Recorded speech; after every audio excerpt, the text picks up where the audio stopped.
এখন আমি আমার খুব পছন্দের একটা ফল কাটছি। বর্ষাকালের এই ফলটা আমার ভীষণ পছন্দের। মানে অন্যান্য অনেক ফলই পছন্দ, তার মধ্যে আনারসটা আমার মানে পছন্দের, খুব পছন্দের একটা ফল।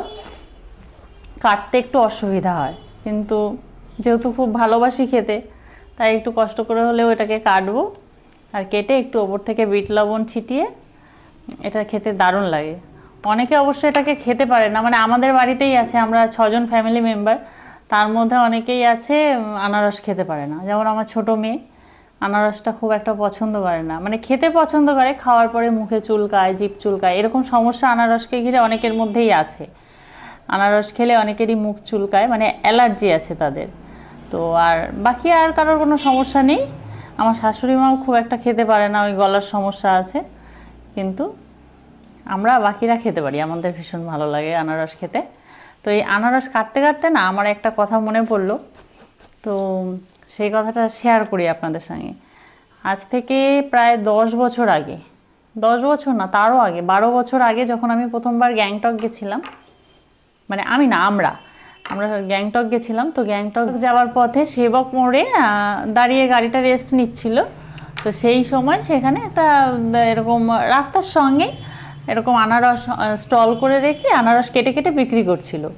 মানে এই সাধারণ আনারসই কেটে এত সুন্দর করে সাজিয়ে বিক্রি করছিল, দেখেই খেতে ইচ্ছে করবে। মানে যে আনারস না খায় তারও ইচ্ছে করবে যে এখানে দাঁড়িয়ে একটুখানি আনারস খায়। আর পাহাড়ি আনারস বলে কিনা জানি না, বেশ সেই আনারসের টেস্টটাই অন্যরকম। মানে আমার তো এখনও মনে পড়লে যেন মনে হয় সেই আনারসের টেস্ট, আমি এত আনারস খেয়েছি, কোথাও সেই রকম আনারসের টেস্ট পাই না। মানে এইরকম একটা আনারস, তখনকার দিনে এরকম একটা আনারস কিনতে কীরকম 40 কি 30 রুপিস দাম ছিল, কিন্তু এই আনারসটাকে প্রায় 5টা প্লেট করছিল কেটে কেটে, 5টা প্লেটে সাজিয়ে দিচ্ছিল, একদম পাতলা পাতলা স্লাইস করে কেটে, তার উপরে একটু লেবু আর একটু বিট লবণ ছড়িয়ে এত সুন্দর করে সাজিয়ে দিচ্ছিল। আর তার তো মানে যে কেটে বিক্রি করছিল তার তো দক্ষ নিপুণ হাত, ফটাফট কেটে একদম সুন্দর করে সাজিয়ে এত সুন্দর করে সার্ভ করে দিচ্ছিল। তো আর পাহাড়ে যেতে গেলে আমি একটু বরাবরই অসুস্থ হয়ে পড়ি, তো সেই অসুস্থ অবস্থাতেও আমার এটা খেতে এত দারুণ লেগেছিল, মানে সেই টেস্টটা আমি মুখের থেকে আর কি ভুলতেই পারি না। তো নিজে যতই চেষ্টা করি সেভাবে কাটতেও পারি না, আর সেই টেস্টটাও আসে না। তো সেটাই বলার কথা, যে সেই একটা আনারসের দাম দিয়ে মানে 5 প্লেট আনারস তৈরি করছিল, অথচ একটা আনারসের দাম নিচ্ছিল 1 প্লেটে। সো সেটাই বলার, যে জায়গা বিশেষে কিন্তু জিনিসের দামও বেড়ে যায়, আবার স্বাদও বেড়ে যায়, তাই না?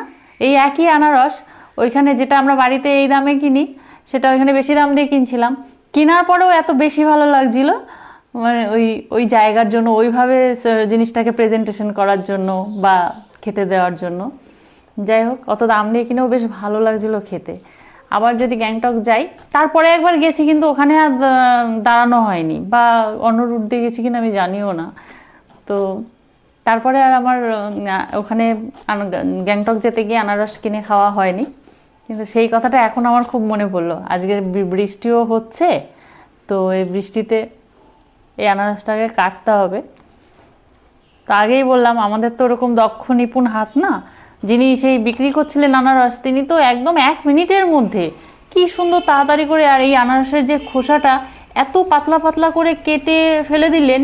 আর এই আনারসের যে চোখগুলো, আমরা বাড়িতে কাটতে গেলে তো প্রায় অর্ধেক আনারস ওই খোসার সঙ্গে কেটেই ফেলি, কিন্তু উনি কি সুন্দর এরকম করে চাকুটাকে ঘুরিয়ে ঘুরিয়ে ঘুরিয়ে ঘুরিয়ে পাতলা করে খোসাটাও ফেলছিলেন, আবার আনারসের চোখগুলোও সব পড়ে যাচ্ছিল। দারুণ ছিল। মানে আমি অনেকক্ষণ দাঁড়িয়ে দাঁড়িয়ে ওনাকে দেখেছিলাম যে কি করে কাটছে, আমি বাড়ি গিয়ে চেষ্টা করব, হয়নি।